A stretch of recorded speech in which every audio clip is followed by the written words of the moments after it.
হে কৃষ্ণ করুণা সিন্ধু দীনবন্ধু জগৎপতি গোপেশ্বর গোপিকান্তরদাকান্ত নমস্তুতে। সপ্তম অধ্যায় জ্ঞান বিজ্ঞান যোগ। শ্রী ভগবান কহিলেন, হে অর্জুন, তুমি আমাতে আবিষ্ট চিত্তে ও আমাকে আশ্রয় করিয়া কিরূপে সমগ্রভাবে আমাকে জানিতে পারো তাহা আমি বলিতেছি শুনো। আমি তোমাকে শাস্ত্রীয় জ্ঞানের বিষয়ে বলিতেছি, সেই জ্ঞান জন্মিলে আর কিছুই জানিবার থাকে না। সহস্র সহস্র মানবের মধ্যে কোনো একজন হয়তো সিদ্ধির জন্য চেষ্টা করেন, আর যাহারা এইভাবে করেন তেমন সহস্র সহস্র মানবের মধ্যে আবার কদাচিৎ কেহ বা একজন হয়তো আবার প্রকৃত স্বরূপ জানিতে পারেন। ভূমি, জল, অগ্নি, বায়ু, আকাশ, মন, বুদ্ধি ও অহংকার, এই ৮ প্রকার আমার জড় প্রকৃতি। এই ৮ প্রকার প্রকৃতির নাম অপরা, নিকৃষ্ট জড় প্রকৃতি।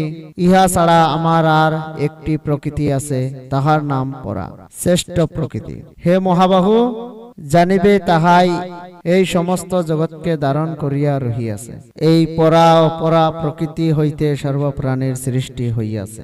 আমি সমস্ত বিশ্বের সৃষ্টি ও প্রলয়কারী। হে অর্জুন, আমা অপেক্ষা শ্রেয় আর কিছু নাই। আমাতে বিশ্ব ব্রহ্মাণ্ড সূত্রে গ্রথিত মুনিসমূহের ন্যায় বিরাজিত আছে। হে অর্জুন, আমি জল মধ্যে রস, আমি চন্দ্র সূর্যের প্রভা, আমি সকল বেদে প্রণব, আমি আকাশের শব্দ এবং আমি এই মানব মধ্যে পুরুষাকার। পৃথিবীর পবিত্র গন্ধ এবং সূর্যের তেজ আমি এই, সর্বভূতের জীবন এবং তপস্বীগণের তপস্যা আমি এই। হে অর্জুন, আমাকে সর্বভূতের বীজ বলিয়া জানিবে। বুদ্ধিমানের বুদ্ধি এবং তেজস্বীর তেজ আমি এই। বলবানদের কাম রাগ বিরাজিত বল আমি এই। হে অর্জুন, সর্বভূতে ধর্মের অবিরোধী কাম আমি এই। সাত্ত্বিক, রাজসিক ও তামসিক যে সব ভাব আছে, সেই সকল আমা হইতেই জন্মে। আমি কিন্তু সে সবের অধীন নই, সেই সকল আমার বশীভূত। জগৎ এই ত্রিগুণের বার দ্বারা মোহিত হইয়াছে, তাই এই ত্রিগুণের অতীত অক্ষর আনন্দ স্বরূপ আমাকে জগৎ জানিতে পারে না।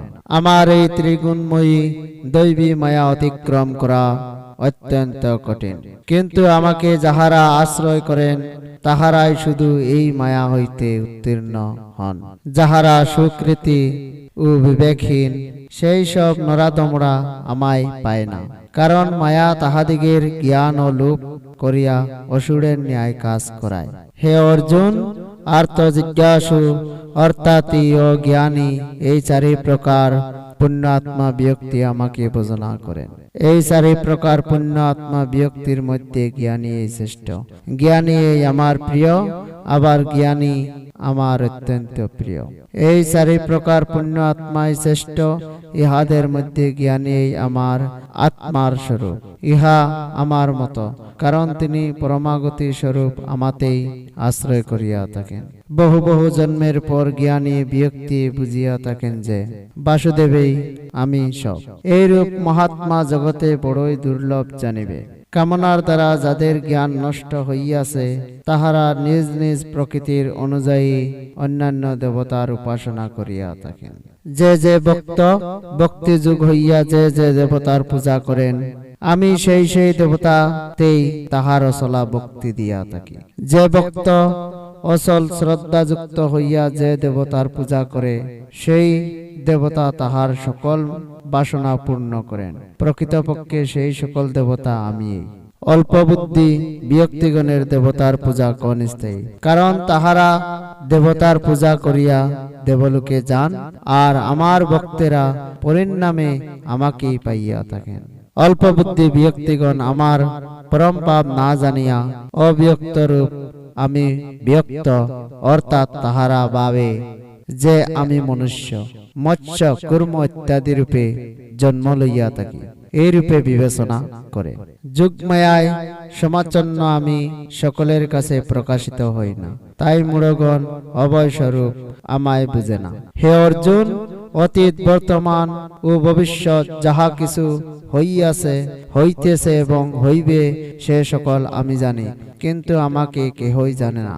হে মহাবীর অর্জুন, জন্মের সময় হইতে প্রাণীগণের মুহের দ্বারা ইচ্ছা ও দেশ হইতে সুখ ও দুঃখ বিরুদ্ধ ভাব জন্মিয়া থাকে।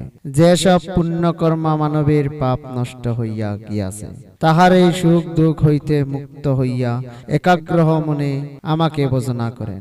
যাহারা আমাতে চিত্ত সমাহিত করিয়া জড়া ও মরণাদি হইতে মুক্ত পাইতে চান বা চেষ্টা করেন, তাহারা পরম ব্রহ্মকে জানেন আর সর্ব কর্মও জানেন।